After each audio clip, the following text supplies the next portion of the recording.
Welcome back to Consider This. Melisa and Sharaad here with you. We are with Bridget Welsh from the Asia Research Institute at the University of Nottingham Malaysia. We are talking about the upcoming Tanjung Piai by-election. And Bridget, I want to take a closer look at the Barisan Nasional candidate, Wee Jack Singh.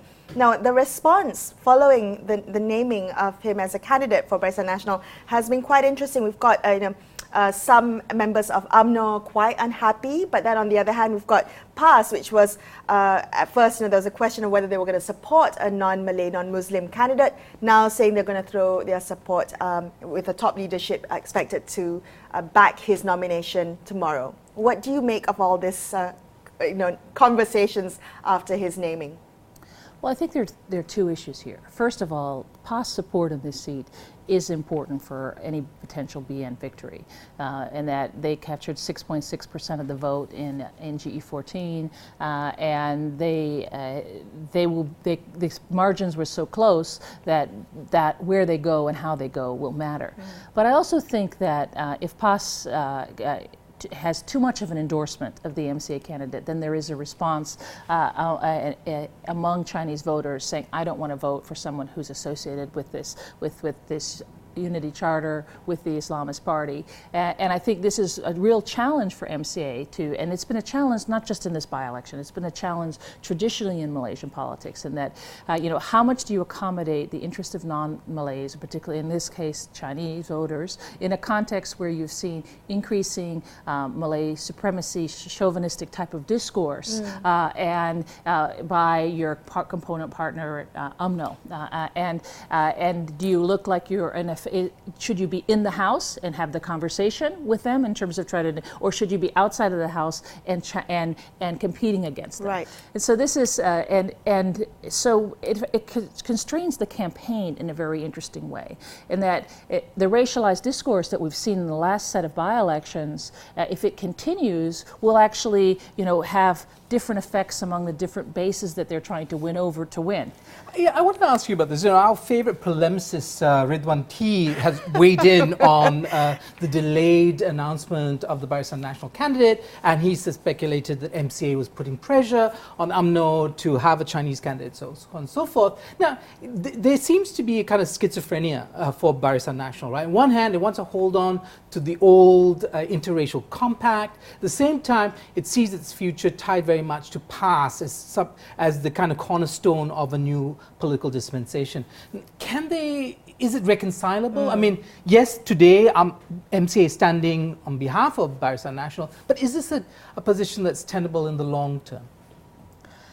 Well, those are multiple questions, I would say. First of all, I think they ran the numbers like my scenarios, and if you look at the scenarios, even a small swing, it gives them a more comfortable win in that context. So I think that one of the areas that they look at is, what can we win, right? And for them, it's not really about the issues, right? It's about getting into power again. So it's not the coherence of the message.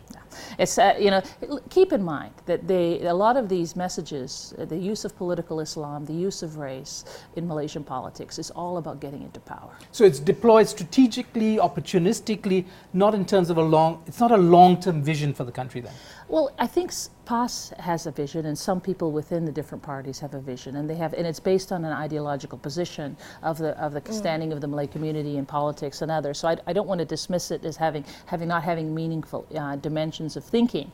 I think it does, but I think it's used pragmatically, right, and it used opportunistically.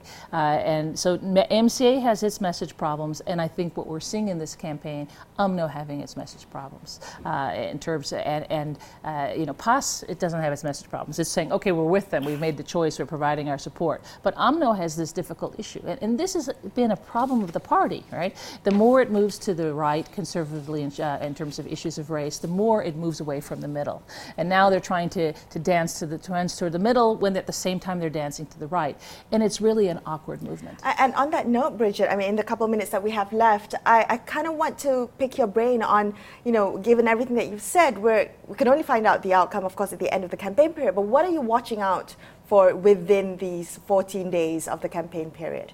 I think I'm going to be looking at the narratives that are coming out. Already we're seeing things in the public narrative, but what's important will be what's with the whisper campaigns. The whisper campaigns. They're things that go behind the scenes, you know, saying, okay, really, they have to go to the electorate and say, you were voting for this, but you're really going to get this.